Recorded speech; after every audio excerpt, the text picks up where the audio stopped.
Carang 8, kita mulai dengan berita pertama. Komisi 2 DPRD Kota Ambon temukan banyaknya pembangunan pasar dalam Kota Ambon yang tidak sesuai.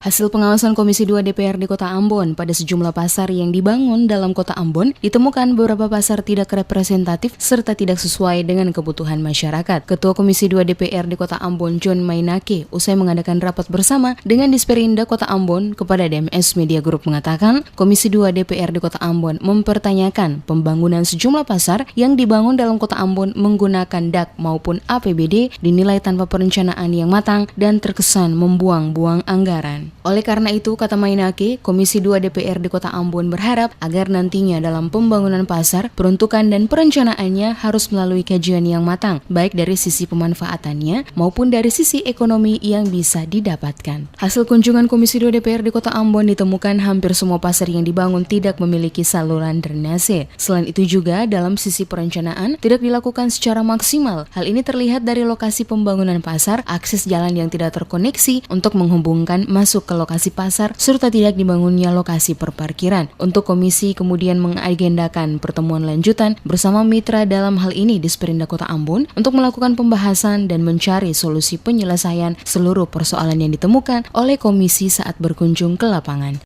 Jadi kemarin Komisi 2 di dalam kunjungan pengawasan itu lalu menemukan ada beberapa hal yang jadi catatan untuk diperhatikan. Jadi pertama menyangkut persoalan perencanaan.